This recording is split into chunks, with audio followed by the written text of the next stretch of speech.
Today, we've got a really simple story for you, but one that holds a huge lesson about something we all deal with: time. It's the tale of two brothers, two completely different paths, and how the little choices they make end up shaping, well, everything. So let's just start with a question right off the bat. As we go through this, I want you to ask yourself, are you a Sonu or are you a Monu? Trust me, by the end of this, you'll know exactly what that means. All right, so our story is all about these twin brothers, Sonu and Monu. And, you'd think twins would be pretty similar, right? Well, not these two. They were total polar opposites, not just in how they looked, but in their whole outlook on life. This really breaks it down perfectly. You've got Sonu, who's the proactive one. He's up early, hitting the books, and getting his tasks in order. And then there's Monu. He wakes up, and the first thing on his mind is playtime. He's the king of I'll do it later, always choosing fun over getting things done. One brother is building his day on purpose, and the other is just letting it slide. So, to really see how different these guys are, we're going to follow them through just one day. A Sunday, no school. It's a day full of freedom, a day full of choices, and we're about to see how differently they each decide to spend it. And their Sunday? It unfolds pretty much exactly as you'd imagine. In the morning, while Sonu's got his head in a book, Monu's already outside playing with his friends. By the afternoon, Sonu's work is all wrapped up, and now he can really enjoy his free time. Monu? He's just bouncing from playing to watching TV, and then right back out to play again. So what's the result? By the end of the day, Sonu is relaxed, he's prepared, and Monu, he stumbles home late with absolutely nothing accomplished. And this quote right here, this is Monu's whole philosophy in a nutshell. When his dad reminds him about his test, his answer is just, I have the whole day for that. It's that classic procrastinator mindset, isn't it? The work isn't important. It's something you can always kick down the road, because later just feels like it'll last forever. But his father gives him this little piece of wisdom, a clear warning. He tells Manu that people who don't do their work on time always end up regretting it. He's trying to teach him a fundamental lesson. Everything has its moment, and if you miss it, you'll pay for it later.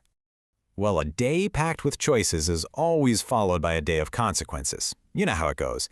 The next day at school, the bill for their very different Sundays is about to come due. And yep, the results are exactly what you'd expect. Sonu, the one who put in the effort, nails it with a 95%. Monu, who had the whole day, he scrapes by with a measly 40%. I mean, look at that gap. That's the difference between preparation and procrastination, right there in black and white. The fallout is pretty swift. Manu gets chewed out by his teacher, and then when he gets home, his mom is just so disappointed. She points to his brother, who's getting praised just for doing what he was supposed to do on time. You can just feel the shame starting to sink in. So, when his father confronts him, does Monu take any responsibility? No. He blames it all on bad luck. He actually says, "My luck is going bad." He can't even connect the dots between his own choices and the result. In his mind, he's just a victim of some cosmic bad fortune. And this is the moment where the story's big lesson really comes into play. His father doesn't yell. He just explains. He breaks down the real truth about time, effort, and what luck really is. His father tells him the problem isn't bad luck at all. The real problem is this habit of putting everything off. It's a mindset where you just keep pushing today's work into tomorrow, and then just kind of hope for the best. And as he says, a person who lives like that can never, ever really move forward in life. The father just lays it out so clearly. Both boys had the exact same amount of time. Their results were a direct product of what they did with that time. Sonu used his time well, and that led to great marks and proud parents. Monu put everything off, and that led to bad marks and a whole lot of disappointment. It's a simple, powerful equation. Your actions create your reality. So all that fatherly wisdom can be boiled down into 3 super clear, actionable steps. Number 1, do your work on time. Number 2, just stop pushing things off until tomorrow. And number 3, and this is the big one, make your own luck. See, luck isn't some random thing that happens to you. Luck is what happens when preparation meets opportunity. It's the result of hard work. And you know what? The message actually lands. Monu has this aha moment. He gets it.